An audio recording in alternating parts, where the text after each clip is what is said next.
Bonjour à tous et bienvenue dans ce nouveau format de vidéo. Aujourd'hui, je vous propose un format de vidéo beaucoup plus court que nos essais du vendredi afin de parcourir quelques informations d'actualité. Aujourd'hui, nous allons parler de la Hyundai Ioniq 6 que vous venez de découvrir en images et qui m'a été présentée à Bruxelles par le groupe Astara, importateur de Hyundai en Belgique. La Ioniq 6 est réellement la prochaine étape dans l'électrification de la gamme Hyundai. Cette berline de grande taille mise sur l'audace stylistique mais également sur la technologie pour séduire un maximum de personnes. Et pour ça, elle mise sur le style Streamliner qui était très populaire dans les années 30 et qui était inspiré de l'aérodynamisme des grands paquebots. La Ioniq 6 reprend donc de grandes lignes horizontales, mais également de belles courbes. À l'avant, on appréciera le côté très épuré de ce dessin avec une face avant presque intégralement fermée. On retrouve également des feux à LED matriciels qui viennent parachever le côté design de cette voiture à l'avant. Et à l'arrière aussi, on fait la part belle au LED, avec déjà ce bandeau horizontal de LED avec ces petits carrés inspirés de la Ioniq 6 également, qui ne sont pas sans rappeler, lorsqu'on regarde le style de cette voiture de l'arrière, le dessin de certaines Porsche. Juste au-dessus de celle-ci, on retrouve d'abord un tout petit aileron qui est intégré à la malle arrière, et encore un peu au-dessus, là un aileron beaucoup plus massif qui lui vient reprendre le troisième feu stop. Troisième feu stop qui en plus d'être horizontal joue sur la profondeur avec un genre de plateau rempli de LED qui est réellement magnifique. C'est le genre de choses qu'on voit sur les concept cars, mais très rarement sur les voitures de série. Et de côté, on mise sur les longues lignes horizontales, assez incurvées, assez aérodynamiques, afin de réduire la consommation de la voiture au minimum. Comme par exemple, avec à l'avant des roues avant, une petite excroissance qui va venir combler le trou entre la roue et le pare-choc avant, afin d'éviter toute turbulence aérodynamique. Résultat, la voiture affiche un score WLTP très correct avec 13,9 kWh au 100 km, ce qui est assez bon pour une voiture qui pèse tout de même 1775 kg dans sa configuration avec la petite batterie de 53 kWh. Cela lui permet une autonomie WLTP de 429 km. Propulsé ainsi par un simple petit moteur situé sur l'essieu arrière et développant 151 chevaux et 350 Nm, il offre des performances correct, je vais dire, avec un 0 à 100 en seulement 8,5 secondes et une vitesse maximale limitée à 185 km/h. Mais cette architecture accepte également une plus grosse batterie qui, elle, fait 77,4 kWh et qui, couplée avec son moteur de 228 chevaux et 350 Nm, autorisera une autonomie WLTP allant jusqu'à 614 km. Enfin, il y aura également une version 4 roues motrices qui, elle, sera toujours équipée de la plus grosse batterie, mais offrira alors 325 chevaux, 605 Nm pour un 0 à 100 abattu en seulement 5,1 secondes. Elle offrira 583 km WLTP d'autonomie.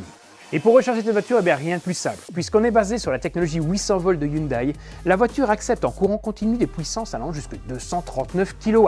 De quoi gagner 351 km d'autonomie en seulement 15 minutes. À condition bien évidemment d'être dans les conditions optimales, déjà au niveau de la charge du pack de batterie, mais également de la température de celui-ci et de la température extérieure. Sachez également que la voiture permet de charger en courant alternatif en 11 kW si vous avez la grosse batterie et 7 kW pour la plus petite.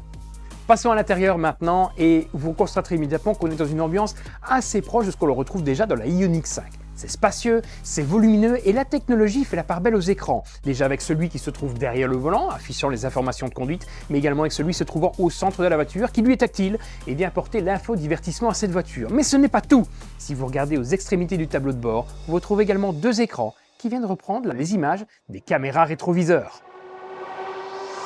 Niveau espace, l'avant est très spacieux, avec de la place à la tête, aux épaules, mais également aux jambes. Tandis qu'à l'arrière, seules les jambes seront réellement à l'aise, puisqu'il faut savoir qu'au niveau de la tête, à partir d'1,80 m, 82, ça va commencer à poser problème, vous allez toucher le toit. Sans oublier qu'aux épaules, cette voiture est prévue pour 3 personnes, mais jamais vous mettrez 3 adultes à l'arrière.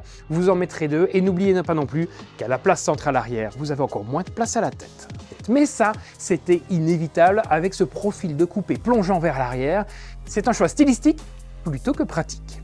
Je regretterai aussi le choix de certains matériaux qui sont moins qualitatifs, mais dans l'ensemble, la voiture tient la route. Attention, la voiture que j'ai découverte est également une version de pré-série, ce qui veut dire que les matériaux choisis peuvent encore évoluer avant la production de masse qui devrait arriver courant 2023.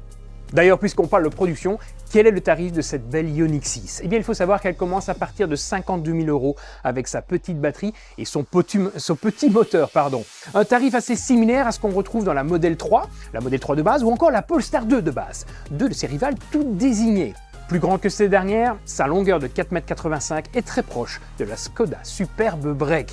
C'est pas peu dire, on a réellement une grande voiture qui sera pas forcément pratique pour stationner en ville, mais par contre qui vous offrira pas mal d'espace aux jambes, mais également dans le coffre. Et puisqu'on parle du coffre, sachez que Hyundai propose également un petit, mais alors réellement un tout petit coffre avant, qui vous permettra d'embarquer soit le câble de recharge pour les bornes en courant alternatif, soit le câble pour la recharge domestique. Je ne pense pas que les deux pourront rentrer dedans.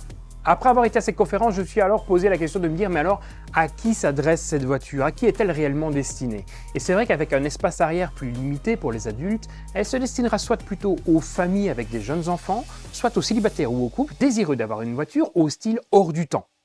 Alors, petite parenthèse, depuis tout à l'heure, je vous parle de Hyundai, mais en fait, on dit Hyundai. C'est réellement une erreur de langage de ma part, ne m'en voulez pas.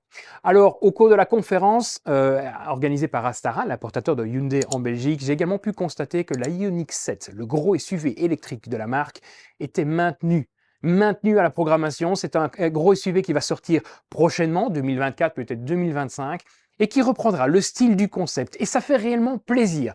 Pour moi, c'est réellement une bonne nouvelle de voir qu'il y a des marques qui font des concepts et qui les poussent au plus proche de ce qu'ils étaient au moment de la mise en production. Résultat, on se retrouve avec une Ioniq 5 et Ioniq 6 qui dénotent dans le paysage, mais qui fait plaisir à voir dans un mode automobile de plus en plus uniforme.